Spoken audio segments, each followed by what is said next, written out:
अच्छा just imagine एक setup ऐसा जहां पर सामूहिक विवाह हो रहा है और वीर भी दुल्हा बनकर आ गया है।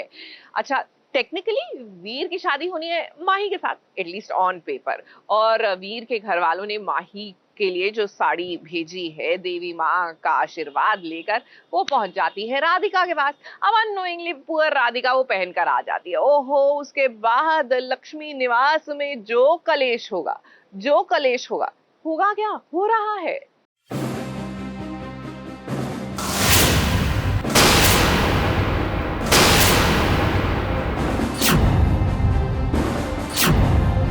ये लड़की ऐसी है, इतना कुछ होने के बावजूद भी मुंह उठा के कहीं चली जाती है।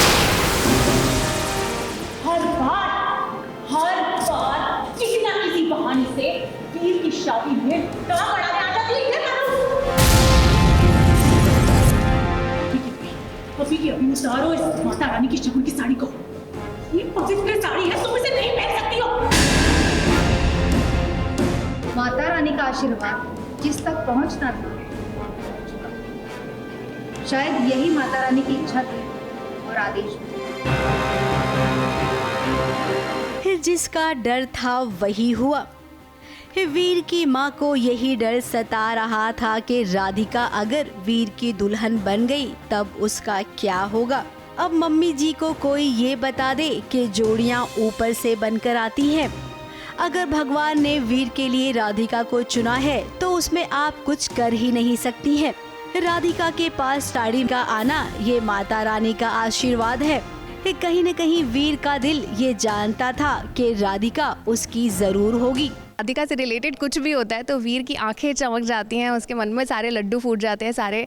और right now he is very happy कि वो जो चाह रहा था माता रानी कहीं ना कहीं से कनेक्ट करके वैसा ही हो रहा है। और राधिका को सुहागन की साड़ी भी पहनने को मिल गई और चेंज करने जा रही थी बट वो भी मना कर दिया कि नहीं, एक बार माता रानी के दरबार से ऑर्डर आ गया, चाहे कोइंसिडेंटली ही साड़ी पहनने को मिल गई बट अब वो साड़ी नहीं उतारेगी। तो वीर तो इज़ वेरी हैप्पी, मतलब एकदम क्लाउड 9 पे है वीर। अब शादी के बंधन में बंधना इतना आसान तो होगा नहीं, परिवार के बीच में कलेश होगा। वीर की माँ ऐतराज जताएगी क्योंकि वो नहीं चाहती है कि उसकी बहू बेटे की उम्र से ज्यादा हो।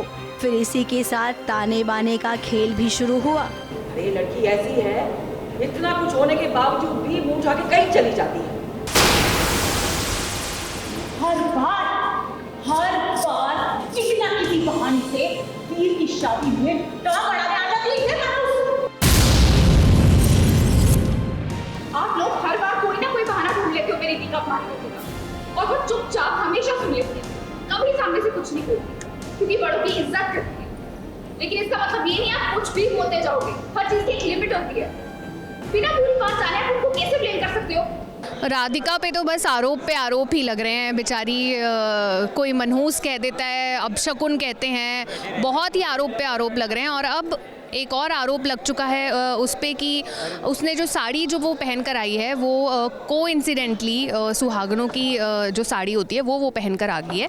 वो भी उसने बाय मिस्टेक पहनी है, उसने अपनी मर्जी से नहीं पहनी, जानबूझकर नहीं पहनी, उसने बाय मिस्टेक उसने पहन ली है। बट क्योंकि वो शगुन की साड़ी थी जो माही को पहननी थी और राधिका पहन के आ गई है तो बहुत बड़ा इशू हो गया उस बात का। और नलिनी जी बहुत गुस्सा हो गई हैं, जो कि वो राधिका को वो कभी नहीं सुनाती थी, नलिनी जी कभी नहीं सुनाती थी बट अब उन्होंने भी उसको सुना दिया और उसको मनहूस बोल दिया कि ये लड़की तो है ही मनहूस, ये साड़ी सुहागनों की साड़ी पहनकर आ गई है। अब माता रानी के आशीर्वाद से जो साड़ी मिल गई है, जिसने पहन ली है, तो वो साड़ी अब दूसरे को नहीं दे सकते हैं। माता रानी का आशीर्वाद जिस तक पहुंचना था पहुंच चुका। शायद यही माता रानी की इच्छा थी और आदेश। अगर माता रानी के आदेश के विरुद्ध काम करोगे तो बहुत अनर्थ होगा। इसीलिए अब ये बात तो पक्की है कि राधिका ही बनेगी वीर की दुल्हन।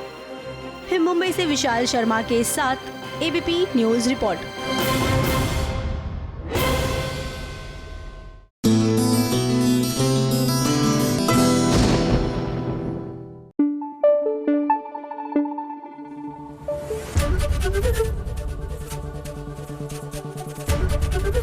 एबीपी न्यूज आपको रखे आगे।